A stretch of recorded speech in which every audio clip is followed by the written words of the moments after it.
का आलोक एकेडमी के YouTube channel में स्वागत है। आप लोगों ने लास्ट वीडियोस में देखा कि हमने मैथ, हिंदी और संस्कृत की वीडियो आप लोगों को अपलोड की है और आपको इंग्लिश की क्लास भी मिलेगी। ठीक है, इंग्लिश की क्लासेस भी, उसकी वीडियोस भी अपलोड होंगी। इस चैनल को ज़्यादा से ज़्यादा सब्सक्राइब करें और लाइक करें, शेयर करें, जिससे कि और नए स्टूडेंट्स जुड़ सकें और जल्दी ही हम लाइव क्लास आप लोगों को दे सकें। मॉर्निंग और इवनिंग में अलग अलग टाइमिंग पर हम अलग अलग सब्जेक्ट की आपको लाइव क्लासेस देंगे।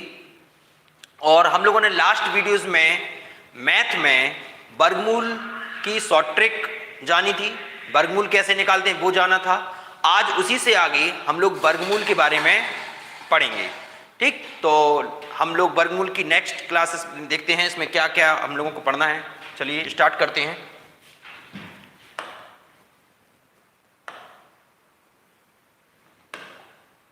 चलिए, तो वर्गमूल में कल हम लोगों ने कुछ शॉर्ट ट्रिक्स जानी थी, आज उसी से रिलेटेड कुछ क्वेश्चन सॉल्व करने हैं। एक बार फिर से मैं वर्गमूल के बारे में बता रहा हूं जो कल हम लोगों ने थोड़ा डिस्कस किया था।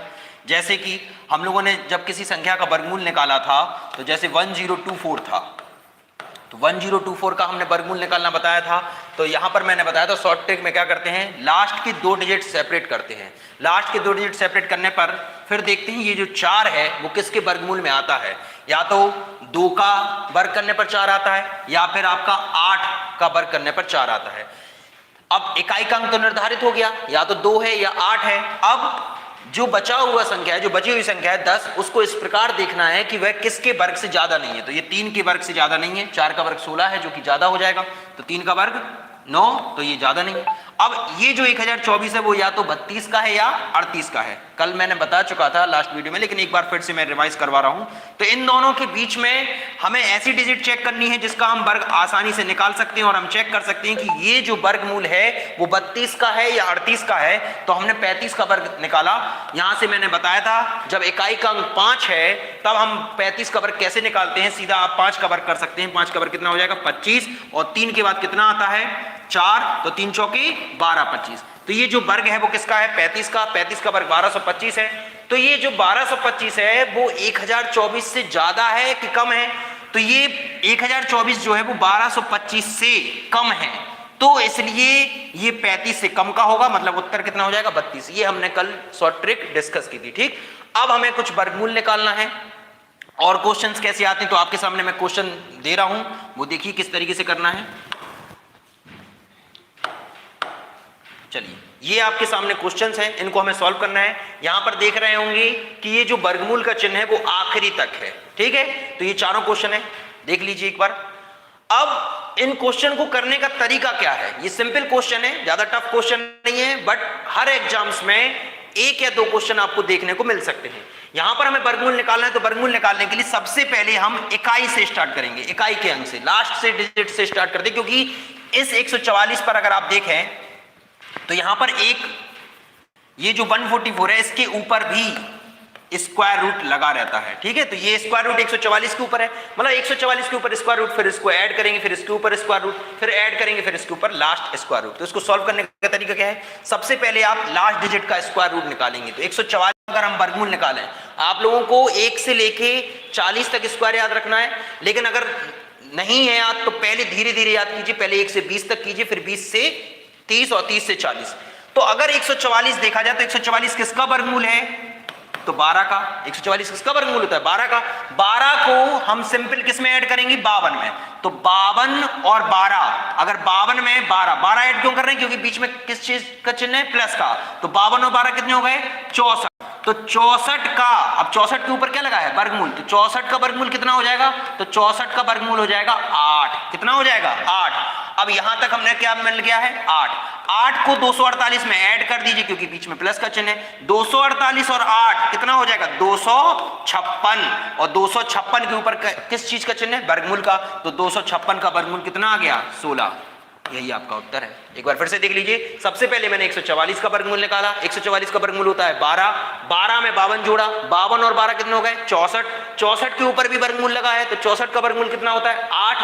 8 को 248 में ऐड किया तो कितना आ गया, 256, और 256 का वर्गमूल कितना होता है, 16। आंसर कितना हो गया, 16। बात समझ में आ रही है। तो यहां से हम लोगों ने देखा कि जो पहला क्वेश्चन है उसका आंसर कितना हो गया, तो उसका आंसर आपका हो गया है 16। कितना हो गया है 16, तो इसका आंसर आ गया है 16। क्लियर। चलिए दूसरा क्वेश्चन देखिए, यहां पर भी वैसे ही करना है। सबसे पहले स्टेप वाइज देखते जाइए। 49 का वर्गमूल, 49 का वर्गमूल कितना होता है 7। ठीक, 7 को 29 में ऐड कीजिए, 29 में ऐड कीजिए। 29 और 7 कितना हो गया है 36। 36 के ऊपर क्या लगा है वर्गमूल, 36 का वर्गमूल कितना हो जाएगा 6। फिर से देख लीजिए, 49 का वर्गमूल 7, 29 और 7 36, 36 का वर्गमूल 6, 6 को ऐड करेंगे किसमें 19 में, तो 19 और 6 कितना हो जाएगा 25। तो 19 और 6 25, 25 के ऊपर क्या लगा है वर्गमूल, 25 का वर्गमूल कितना होता है 5, 5 को किसमें ऐड करेंगे 11 में, तो 5 और 11 16, तो 5 और 11 को ऐड किया तो कितना आ जाएगा 16, और 16 का वर्गमूल कितना होता है 4, तो 16 का वर्गमूल 4, और 4 को ऐड करेंगे किसमें 5 में, तो 4 और 5 कितना हो गया 9, और 9 का वर्गमूल कितना होता है 3, तो उत्तर कितना आ गया 3। फिर से देख लीजिए, 49 का वर्गमूल 7, 29 और 7 कितना हुआ 36, 36 का वर्गमूल 6, 19 और 6 25, 25 का वर्गमूल 5, 5 और 11 16, 16 का वर्गमूल 4, और 4 और 5 9, और 9 का वर्गमूल कितना हुआ 3। ये मौखिक क्वेश्चन है, इनको जल्दी कैसे कर पा रहे हैं आप, क्योंकि आपको वर्ग याद है। अगर वर्ग याद नहीं होंगे, वर्गमूल याद नहीं होंगे तो फिर टाइम लग जाएगा। ठीक है, तो यहां से ये क्वेश्चन भी हो गया। इसका आंसर कितना आ गया है 3 आ गया है। आप लोग सॉल्व करना, नहीं आए तो आप दोबारा पूछ सकते हैं। ठीक है, चलिए यहां पर 49 था। चलिए नेक्स्ट क्वेश्चन, यहां पर 10,000 लिखा है। कितना लिखा है 10,000। अब ध्यान दीजिए, वर्गमूल निकालते समय मैंने क्या बताया था, 2-2 के अंक मतलब जोड़े बनते हैं। तो 10,000 का जो अगर वर्गमूल निकालेंगे तो 10,000 का वर्गमूल कितना निकलेगा 100।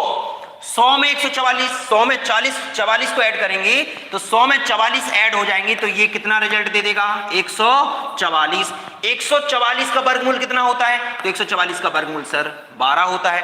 12 में हम 4 ऐड करेंगे तो 12 और 4 कितना हो गया 16, तो 16 हो गया है। तो इसका आंसर कितना आ गया 16। सिंपल। 10,000 का वर्गमूल 100, 100 और 44 144, 144 का वर्गमूल 12, और 12 में 4 जोड़ा तो कितना आ गया 16, और 16 का वर्गमूल निकालेंगे क्योंकि वर्गमूल लास्ट में है, तो 16 का वर्गमूल कितना आएगा 4, तो उत्तर हमारा कितना आएगा 4 आएगा। क्लियर। चलिए यहां पर नेक्स्ट क्वेश्चन देख लीजिए, 176 प्लस 2401, इसको हमें सॉल्व करना है। तो मुझे 2401 का वर्गमूल याद तो है नहीं है, तो 2401 का वर्गमूल निकालने के लिए कल मैंने एक शॉर्ट ट्रिक बताई थी। क्या बताया था कि 2401 का वर्गमूल आप बेसिक मेथड से भी निकाल सकते हैं, वैसे यहां पे निकाल देंगे। एक किसका वर्गमूल है, तो एक किसके इकाई के अंक में आता है, या तो 1 के में या फिर 9 में। ठीक है, 9 का वर्ग 81, तो इकाई का अंक 1 है, और 1 का वर्ग 1, तो 1 आ गया। अब ये जो 24 है वो किसके वर्ग से ज्यादा नहीं है, तो 4 का, तो यहां पर हम क्या लिख देंगे 4, तो या तो ये 41 का वर्ग है या फिर ये 49 का है। किसका है 41 का है 49 का। बीच में किसकी डिजिट चेक करेंगे 45 की। 45 का वर्ग करो तो 55 25 और 4 पंचे 20, 20 25 से ये ज्यादा है कि कम है, तो ज्यादा है, तो किसका वर्गमूल होगा 49 का। तो ये हमारा वर्गमूल किसका आ गया 49 का। 49 का वर्गमूल आ गया है। 49 का वर्गमूल कितना होता है, ये सॉल्व करने पर ये यहां पर कितना आ जाएगा, ये पूरा सॉल्व करने पर आपका आ गया 49 49। अब 49 को हम 176 में ऐड कर देंगे। 176 और 49 ऐड कीजिए तो यहां से आएगा 7 4 11 और 1 12 और 1 225। 225 किसका वर्गमूल है 15 का। उत्तर कितना आ गया इसका 15। बात समझ में आ रही है कैसे सॉल्व करना है। तो इस प्रकार के क्वेश्चन क्या करना होता है, सबसे पहले हमें इकाई का अंक कवर करना है, फिर उसके बाद इस तरीके से प्लस माइनस का चिन्ह आपका दिया रहेगा। ठीक, तो ये समझ में आ गया होगा। नेक्स्ट हम लोग देखते हैं आप कैसे। चलिए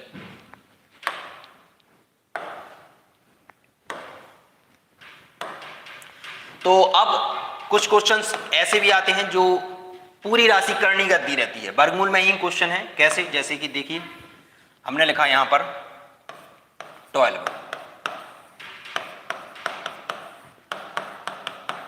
यहां पर ये जो संख्या है ये अनंत तक है, इन्फिनिटी का सिंबल है, इसे अनंत बोलते हैं, इन्फिनिटी बोलते हैं, ठीक है। और यहां पर देखिए वर्गमूल का चिन्ह है अनंत तक, ये अनंत तक है, ये इस तरीके से सीरीज चल रही है और यहां पर जो वैल्यू है वो लगातार एक सी समान है और कंटिन्यू है, ठीक है। तो कंटिन्यू कहां तक है? अनंत तक। इस प्रकार क्वेश्चन कैसे करते हैं तो ध्यान दो, इसकी शॉर्ट ट्रिक भी होती है, लेकिन पहले बेसिक समझते हैं। तो बेसिक में क्या होता है, इससे हम x मान लेंगे, क्या मान लेंगे? x, और x मान के इसको सॉल्व करेंगे। तो इसको अगर हम x मानेंगे और फिर दोनों तरफ क्या कर देंगे? स्क्वायर। जब दोनों तरफ स्क्वायर करेंगे तो ध्यान दीजिए स्क्वायर करने पर ये जो वर्गमूल है वो हट जाएगा, तो एक वर्गमूल हटेगा, बाकी पर वर्गमूल लगा रहेगा, बाकी पर वर्गमूल लगा रहेगा। तो इस तरीके से बाकी पर वर्गमूल लगा रहा, ठीक। अब एक्स स्क्वायर बराबर ये है, अब एक्स स्क्वायर बराबर 12। ध्यान दीजिए ये जो वैल्यू थी, ये इन्फिनिटी तक ये क्वेश्चन दिया था, उसको आपने क्या दिया था? एक्स दिया था। तो अगर आपने इसको x माना था तो इस वैल्यू की जगह पर भी आप क्या लिख सकते हैं? x लिख सकते हैं, ठीक। अब ये क्वेश्चन कितना हो गया? एक्स स्क्वायर बराबर 12 प्लस एक्स। अब इसका पक्षांतर कर दीजिए, एक्स स्क्वायर माइनस एक्स और माइनस 12 बराबर 0। अब हमने क्या किया? इसको पक्षांतर कर दिया। ये कौन सा समीकरण बन गया? एक द्विघात समीकरण। द्विघात समीकरण बन गया है। द्विघात समीकरण को सॉल्व कैसे करते हैं? तो 12 के दो ऐसे गुणनखंड करना है जिनका अंतर कितना हो? 1 हो। तो एक्स स्क्वायर माइनस 4x और माइनस का 1 चाहिए, तो minus 4x plus 3x minus 12 बराबर 0। तो यहां से x कॉमन ले लेंगे, क्या बचेगा? x minus 4 plus 3x minus 4 बराबर 0। यहां से x माइनस 4 कॉमन आ जाएगा, x माइनस 4 और यहां पर x प्लस 3 और प्लस 0। अब x माइनस 4 को 0 के बराबर रखेंगे और x प्लस 3 को 0 के बराबर रखेंगे। तो x माइनस 4 को अगर 0 के बराबर रखेंगे तो x बराबर कितना आ जाएगा? 4, और x प्लस 3 को अगर 0 के बराबर रखेंगे तो x बराबर आएगा -3। तो माइनस वाली वैल्यू नहीं लेना है, प्लस वाली वैल्यू लेना है। इसका उत्तर कितना आ जाएगा? 4। ये तो हुआ basic method, clear. Basic method में क्या करना है? जब भी कोई राशि पूरी करने का दी हो, अनंत तक हो और एक ही वैल्यू रिपीट हो रही हो, बीच में प्लस या माइनस का चिन्ह दिया हो, आपको उस वैल्यू को क्या मानना है? x मानना है। x मानकर फिर हमने उस वैल्यू को x माना। इसके बाद दोनों तरफ हमने वर्ग किया। वर्ग क्यों किया? क्योंकि हमें वर्गमूल हटाना था। तो वर्ग करने पर क्या करेंगे? x का वर्ग। यहां से वर्ग करेंगे तो एक वर्गमूल से एक वर्गमूल तो हट जाएगा, बाकी रिमेनिंग पर वर्गमूल लगा रहेगा। फिर क्या होगा? एक्स स्क्वायर बराबर 12 प्लस इसको भी हमने क्या मान लिया? x मान लिया, क्योंकि इसको x माना था, इसलिए इसकी जगह भी आप क्या लिख सकते हैं? x। क्यों? ध्यान दीजिए, इसमें से अगर हमने 12 अलग कर दिया तो क्या ये वैल्यू अलग हो जाएंगी? नहीं। क्यों नहीं होंगी? क्योंकि अनंत में से अगर 12 घट भी गया तो भी वो कितना है? अनंत ही है, ठीक है। तो एक बड़ी वैल्यू में से एक छोटी सी वैल्यू हट भी जाए तो वो उतना नेग्लिजिबल माना जाता है। तो इसको हमने x मान लिया। एक्स स्क्वायर बराबर 12 प्लस एक्स, ये एक द्विघात समीकरण बन गया। पक्षांतर करने पर समीकरण क्या बन गया? X square minus x minus 12 बराबर 0। सॉल्व किया, सॉल्व करने पर 12 के दो ऐसे गुणनखंड किए जिनका अंतर कितना हो? 1 हो। तो 4 और 3 का अंतर कितना आएगा? 1 आएगा, और 4 और 3 4 तिया 12। यहां से सॉल्व किया, x का मान 4 आया जो कि धनात्मक है, और x बराबर -3 जो कि ऋणात्मक है। मतलब ये पॉजिटिव वैल्यू और ये नेगेटिव वैल्यू। नेगेटिव वैल्यू आपको लेना नहीं है। उत्तर कितना हो गया? 4। ये तो है बेसिक मेथड। अब अगर इसी को हम बेसिक मेथड अगर हम बेसिक मेथड से ना करके शॉर्ट ट्रिक करें तो शॉर्ट ट्रिक कैसे करेंगे? देखिए शॉर्ट ट्रिक और देख लीजिए सीधी। आपको बेसिक भी आना चाहिए और शॉर्ट ट्रिक भी आना चाहिए, दोनों आना चाहिए, ठीक है। चलिए इसी क्वेश्चन को मैं शॉर्ट ट्रिक से बताता हूं। अब ये अनंत तक है। कहां तक है? अनंत तक। आप ध्यान दीजिए, शॉर्ट ट्रिक पूरा याद होना चाहिए। कैसे? कोई भी संख्या अगर अनंत तक है अर्थात पूरी राशि कर्णीगत है, बीच में प्लस या माइनस का चिन्ह दिया है, तब आपको क्या करना है? जो संख्या दी है उसके आपको 2 क्रमागत गुणनखंड करना है। क्या करना है? 2 क्रमागत सहअभाज्य गुणनखंड। अभी बताऊंगा सहअभाज्य क्या होते हैं। 2 क्रमागत सहअभाज्य गुणनखंड। सहअभाज्य गुणनखंड का मतलब होता है ऐसी संख्याएं जो एक दूसरे से विभाजित ना हो। इसके क्या करना है? 2 क्रमागत गुणनखंड। 2 क्रमागत गुणनखंड कीजिए तो 12 के गुणनखंड क्या होंगे? 4 और 3, तो 4 तिया 12। तो शॉर्ट ट्रिक क्या है? सबसे पहले आपको क्या करना है? देखना है कि पूरी राशि कर्णीगत है। 12 के 2 क्रमागत गुणनखंड कीजिए तो 4 तिया 12। अब क्या करना है? अगर बीच में प्लस का चिन्ह है, ये याद रखना है, अगर बीच में प्लस का चिन्ह है तो आपको जो उत्तर लेना है वो कौन सी वैल्यू होगी? बड़ी वैल्यू होगी। कौन सी वैल्यू? बड़ी वैल्यू। तो मुझे बताओ 4 और 3 में बड़ा कौन है? 4। उत्तर 4। ऐसा क्यों? बेसिक में अभी हाल आपने बताया, मैंने ये बेसिक बताया था। बेसिक में आप देख रहे होंगे x का मान कितना है? 4 है और -3 है। तो धनात्मक मान लेना है, ऋणात्मक मान आपको छोड़ देना है। इसलिए आपको शॉर्ट ट्रिक में याद रखना है कि अगर बीच में प्लस का चिन्ह है तो उत्तर कितना आएगा? 4 आएगा। समझ में आया? क्या है शॉर्ट ट्रिक? जब कोई पूरी राशि कर्णीगत हो उसके दो क्रमागत गुणनखंड कीजिए। गुणनखंड करने पर अगर बीच में प्लस का चिन्ह है तो उत्तर आएगा बड़ी वैल्यू, और माइनस चिन्ह है तो हमारा जो उत्तर होगा, आंसर होगा, वो छोटी वैल्यू होगा। ठीक, अब चलिए जल्दी से हम कुछ क्वेश्चंस और देख लेते हैं। चलिए देखिए, अभी समझ में आएगा जो मैंने शॉर्ट ट्रिक बताई। क्वेश्चन देख लीजिए, जैसे 56 कहां तक है? अनंत तक। दूसरा क्वेश्चन, इसके अंदर मैंने लिख दिया, मान लीजिए आपको कितना? 20।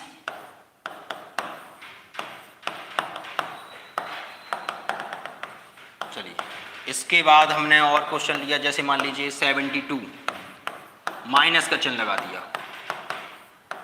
और ये कहां तक आ गया? अनंत तक। ठीक, चलिए समझिए क्या करना है। अभी हाल मैंने बताया कि जो संख्या लगातार क्रमागत कर्णीगत है और अनंत तक हो, कहां तक हो? अनंत तक। अब इसके 56 के हमें 2 वर्गमूल करना, मतलब 2 क्रमागत गुणनखंड करना है। तो मुझे बताओ 56 किन 2 संख्याओं का गुणनफल है? तो 7 × 8, 7 8 56, और बीच में किस चीज का चिन्ह लगा है? प्लस का। तो उत्तर क्या आ जाएगा? 8। क्योंकि मैंने बताया कि अगर बीच में प्लस का चिन्ह है तो उत्तर आपको बड़ी संख्या लेना है, माइनस का चिन्ह होगा तो उत्तर क्या लेंगे? छोटी संख्या। जैसे अब ये 20 है तो 20 के भी 2 क्रमागत गुणनखंड करो, तो 20 के 2 क्रमागत गुणनखंड करेंगे तो 4 पंचे 20। अब बीच में किस चीज का चिन्ह है? प्लस का, तो यहां भी उत्तर कौन सा आ जाएगा? 5। अब 72 के 2 क्रमागत गुणनखंड करो, तो 72 किन 2 संख्याओं का गुणनफल है? तो 9 8 72। अब बीच में किस चीज का चिन्ह है? माइनस का, इसलिए उत्तर कितना आ जाएगा? 8। बात समझ में आ रही है कैसे करना है? तो ये हमारा क्या हुआ? वर्गमूल निकालना जब कोई राशि पूरी कर्णीगत हो, प्लस और माइनस वाला। ठीक है, कोई दिक्कत?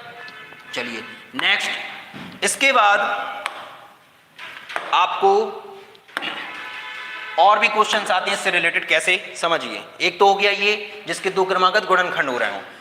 अब एक क्वेश्चन इस तरीके से भी दिया रहता है, जैसे कि ये दिया है और ये कहां तक है? अनंत तक। यहां पर बीच में प्लस माइनस का चिन्ह ही नहीं है, और प्लस माइनस का चिन्ह नहीं है तो काय का चिन्ह मानना है? गुणा का। इसको अगर हम बेसिक से करेंगे तो बेसिक भी सिंपल है। बेसिक में क्या करना है? इसको हमें x मान लेना है। क्या मान लेना है? x कैसे? जैसे x मान लिया है, अब इसका हमें वर्गमूल हटाना है। वर्गमूल हटाने के लिए क्या करते हैं? स्क्वायर करते हैं। दोनों तरफ क्या कर दीजिए? वर्ग कर दीजिए। तो दोनों तरफ वर्ग करोगे तो एक वर्गमूल हट जाएगा, बाकी पर वर्गमूल लगा रहेगा। क्लियर? तो ऐसा हम लोगों ने पिछले क्वेश्चन में किया था, लेकिन वहां चिन्ह किस चीज का था? प्लस का। यहां ध्यान दीजिए, ये थोड़ा दूसरा टाइप है, और इस टाइप में प्लस और माइनस का चिन्ह नहीं दिया, लेकिन सेम क्या है? अनंत तक है। ठीक, अब क्या करना है? x² बराबर 2। ध्यान दीजिए, इसमें से अगर 2 बाहर भी निकल गया, लेकिन ये कहां तक है? अनंत तक, इसलिए इस वैल्यू पर कोई फर्क नहीं पड़ेगा। और इस मान को आपने क्या माना था? x, इसलिए इसको भी क्या लिख देंगे? x। तो इस मान को हमने क्या लिख दिया? x लिख दिया। क्यों लिख दिया? क्योंकि इसमें से अगर 2 निकाल भी लिया गया तो भी इस वैल्यू पर कोई फर्क नहीं पड़ेगा। ये भी किसके बराबर? x, और x से x क्या हो गया? 1 कैंसिल आउट हो जाएगा। 1x² से 1x कैंसिल हो गया। x बराबर कितना आ गया? 2। तो उत्तर कितना आ गया? 2। ये बेसिक मेथड है। शॉर्ट ट्रिक क्या है? शॉर्ट ट्रिक बिल्कुल सिंपल है। जब कभी किसी क्वेश्चन में प्लस या माइनस ना दिया हो, ओनली वर्गमूल दिए हैं, मतलब इन दोनों के बीच में आपस में गुणा होगा, तो उत्तर आपको वही वैल्यू ले लेना है जो आपको क्वेश्चन के अंदर दी है। तो ये बिल्कुल सिंपल शॉर्ट ट्रिक हो गई। जैसे और देख सकते हैं, जैसे कि मान लीजिए आपको एक और क्वेश्चन दिया है। मान लीजिए जैसे क्वेश्चन है 5 5 5 5, कहां तक है? अनंत तक। तो अभी हाल हमने शॉर्ट ट्रिक में क्या बताया आपको? शॉर्ट ट्रिक में ये बताया कि जो भी वैल्यू दी हो और अगर बीच में प्लस माइनस का चिन्ह नहीं है तो उत्तर कितना लेना है? वही वैल्यू लेना है जो दिया हुआ है। तो इसका आंसर कितना हो जाएगा बताइए? 5 5 5 है, कहां तक है? अनंत तक है। कहां तक है? अनंत तक। तो अनंत तक है तो इसका उत्तर कितना हो जाएगा? 5। तो कोई भी वैल्यू हो, जैसे मान लीजिए मैंने लिख दिया है 7 और ये भी कहां तक है? अनंत तक, तो इसका उत्तर भी 7। बात समझ में आ रही है? तो इस तरीके से ये क्वेश्चन सॉल्व किए जाते हैं, ठीक, कि कोई भी मान अगर इस तरीके से दिया है, अनंत तक दिया है और वैल्यू रिपीट हो रही है तो वही आंसर होगा जो इसके अंदर दिया है, ठीक। तो चलिए वर्गमूल में हम लोगों ने क्या क्या देख लिया। अभी वर्गमूल में हम लोगों ने देखा कि सबसे पहले वर्गमूल में हमने शॉर्ट ट्रिक देखी, ये आपको कल लास्ट वीडियो में बता चुका था। यहां पर कोई भी संख्या प्लस माइनस में और अनंत तक है तो आपको क्या करना है? इसके 2 क्रमागत गुणनखंड करना है। क्या करना है? इसके 2 क्रमागत गुणनखंड करना है। अगर बीच में प्लस का चिन्ह है तो बड़ी वैल्यू लेना है और माइनस है तो छोटी वैल्यू लेना है, ठीक है। इस तरीके से हो गया। और इसके बाद अगला क्या बताया? अगला जो हमने बताया उसमें अगर प्लस माइनस का चिन्ह नहीं है तो आपको क्या करना है? वही वैल्यू ले लेना है जो दी है। क्लियर? तो ये हमने कुछ 2-3 टाइप क्वेश्चन बता दिए आपको, ये मोस्ट इंपोर्टेंट है, इनको देख लीजिए और इससे रिलेटेड जो भी आपको पूछना हो वो आप कमेंट बॉक्स पर लिख सकते हैं, ठीक है। चलिए, तो एक छोटा सा क्लिप आज के लिए इतना ही। Thank you.